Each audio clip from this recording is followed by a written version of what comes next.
back to another episode of Bobcat Sports Weekly. I am your host, Ethan Bishop. This is my other host, Nick Brown. And this is our 12th episode of Bobcat Sports Weekly. We had a couple of sports. We'll get into those, but we had a football game. We had some volleyball this week. They're starting their playoff run. So we got some sports to talk about. So let's get right into the news.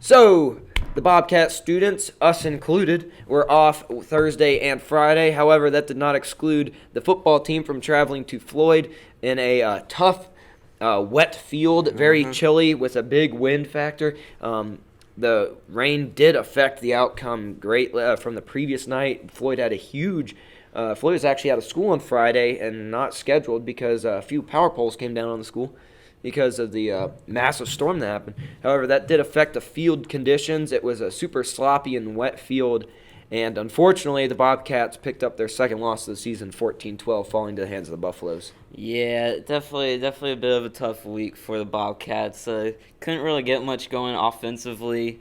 We had a couple of just kept on getting called for penalties and all that, and that would set us back. And I mean, yeah, it was just a bit of a down week for the Bobcats. Yeah, 124 total yards for the offense. It was really hard just moving the ball in anywhere. Zane actually had 10 carries for 11 rushing yards. Normally our leading rusher. He only had 11 rushing yards. He did actually have a 23-yard touchdown run, so that was good. However, he just couldn't get anything going besides that. We also had a couple of our other rushers. Actually, Caroll Baylor was our top rusher this week. Yeah, good game. Takes over Darius Wesley Brubeck for a little bit. He had a good game. 14 running attempts for 63 yards. He also had a touchdown, so you can't complain with that. Yep. So he was definitely in there most of the time. Darius had a decent game there with 40 yards also on just 8 attempts. So 5 yards a carry for that one. Yeah, you talked about the refs. Penalties were just terrible on both sides. For the Bobcats, here we go. We had 5 penalties for 70 yards. Yeah. They had 16 for 137 yards. So combined, you had over 200 penalty yards, and it got to the point where it's almost every play. In the fourth quarter, there was a sequence of about 4 plays with 7 penalties. Yeah. I mean, it was ridiculous how many penalties there were all over the place. On a very controversial call, Kip Green got ejected. He was very upset about that, and rightfully so. We were looking at the film. It was not deserving. It was just a sick block, and then they just thought he punched him. So. Yeah, it was a chippy game. Both teams were arguing, a little extra pushing and shoving everywhere, but it was overall Bobcats just couldn't get anything going. And props to Floyd for coming out, and they played well in the first half, especially with over 200 total yards. Let's see here, 262 total yards. Bobcats still did a good job of defense, though. Yeah, we can't really complain too much. I mean, obviously it's still a loss, but we're still at the top in our district. So I mean, and I think region too. Yep. So I mean, can't complain with that. Hopefully we can take down this upcoming week against Caroll, keep the streak going, and have a couple home games for the playoffs. So. Yep. It will be senior night also. We only lost 14-12, so close game. Kicking troubles were a problem. They actually blocked a kick also. Yeah, it's a tie game actually. So we had 2 touchdowns. They had 2 touchdowns, but we missed an extra point. Yep. And then we also had a 2-point conversion and go. The snap was over Zane's head. Yeah. So just a couple of unfortunate events happened, but we'll bounce back. Yep. There was the Buffaloes scored on a 4th and 20, unfortunately, in the back of the end zone. It was a great catch, really, really great catch to start the game, 7-0. And then they just had a slant route over the middle go for 77 yards later in the third quarter. So, I mean, you take away 2 big plays, that's the only thing they really had. I mean, that's over 100 yards in just 2 plays right there. Take that out, yards are almost even. So it really just came down to 2 big plays that the Bobcats gave up. But offense really struggled. It was a sloppy field. Turned the ball over. It's a very cold night too. It was. It was freezing. I was lucky enough to be in the booth, but it was. I know it was cold down there on the field, and it was just sloppy all around. Zane again, a rough passing game. Again, he only had 3 completions on 12 attempts, 34 yards. So I mean, he just needs to. They can bounce back. They can bounce back. Carroll County, also a little bit of a down opponent. Next audio and a video props. Right.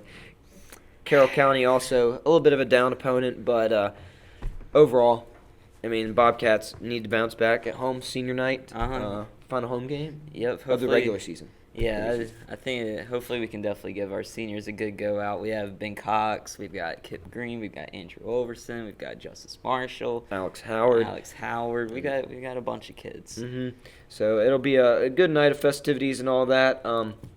It will be Ashley Burdett also. It will be Camo Night. Camo Night. Where will the seniors be? We don't know. Any of the student section. Yeah. So Camo Night. It will be the theme. That's an exciting one. It'll be a cold one. It'll be a freezing one. I'll say that. It will be chilly, but it'll be good. Hopefully, get a bounce back win after taking a tough loss here on the road to the Buffaloes. Faux show. So our volleyball team. They played 2 games this week. They had a game on Monday, and then they also had senior night on Tuesday. Unfortunately, came up shorthanded in both of those. We played Caroll on Monday, and sadly they swept us. And then we also had on senior night, Floyd came into our home court, and they also beat us 3-1. So a bit of unfortunate events for the Bobcats, but we've also got some games coming up here soon. So. Yep, the playoff run does begin this week. Tuesday, we're recording this Monday, so that will be tomorrow from right now, but we're recording. You'll see this probably Friday, Saturday, Sunday. They will play Gretna at 6:30. Obviously, you'll see that on Twitter and all that. So at Gretna, then they'll move on, obviously, in the regional tournament. They have to come in top 2 in regions and move on to states. So this is crunch time now. You can't drop any. Carroll County, 4A school, losing to them at Carroll County. That's a tough ride up there, long drive through some mountains. So, I mean, not terrible of a loss there. Floyd, very competitive, lost the first set actually 25-23, so that's as close as can be. Lost the second set 25-17. Second set, they were down 23-16. Came back and won 26-24. 8 straight serves for Maggie Turk. Took the lead 24-23. Proud of her. That's what you like to see. We have some audio from the broadcast of them. I was there with Michael Davis on Thursday. We were getting hyped during that run that we had, so we'll play a bit for that for you. Got to win by 2, all tied up. Dalton, by the way, who's back on the still in the back row, called that one, asking for the ball. She got it, and she put it over for the Buffaloes. Jolie Ingram has played well, serving the ball well. She serves that one well. Charlie, hitting it. It's going to get down. Bobcats lead 25-24. The crowd, back within 1. The crowd is on their feet. Bobcats are cheering here as it looks like the Florida commit will step back. Trinity Adams will serve for the Bobcats. Gators up. Student section doing the Gator symbol. It's set. Pure over. But Floyd have to do a conservative hit over. Trinity over to Charlie. Charlie set back. It's out. Bobcats win the third set, and they're living another set. So even though they dropped that one, it was still competitive. Floyd's very, very talented team. We have probably the toughest district in 2A. Yeah, out there. Giles, Floyd, Caroll, even though they're 4A, they're still in our district. That's a ridiculous 3 teams right there, and we're not that bad either. We just have a tough schedule. But it's crunch time. Got to keep on winning, so hopefully Bobcats move on to regions and then advance to the state tournament. That's all we're asking for. Faux show. Cross country is actually also in regional activities this week. They got Wednesday at the Green Hill course near Glenver High School. That'll be Wednesday. Girls and boys. That will be the top 2 teams advancing to state.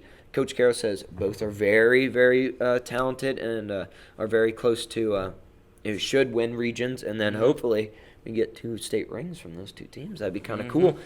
So not all that great of a week for the Bobcats. Obviously, we had a football loss. We had all of our volleyball. They also lost both of their games. But on a brighter side, though, we actually have an esports team who plays Rocket League. Heck And yeah. they're 3-0 right now. Yeah, So I mean, Rocket League #1 seed Austin Shepherd says that they're doing well. This is the first year of VHSL esports. Next year there will be a state championship in esports. And the cool thing about that is there is no division level. So if you win states, you are the best in the state because it's just everybody in there. So that's really cool. Right now, no state championship. There's a regular season. The Bobcats are 3-0. How about that, we man? actually don't even have any seniors on the team, so they're all going to be on the team next year too. So they're only going to get better from now on. Man. So let's go to the Rocket League team. Obviously, very excited about them going 3-0. Glad to see one of our sports are really doing well right now. So we got cross country coming up, regional action. We've got volleyball regional action and the senior night football home game. This has been our 12th installment of Bobcat Sports Weekly.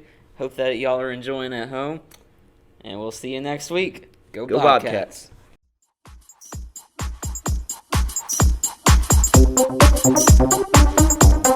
Bobcats.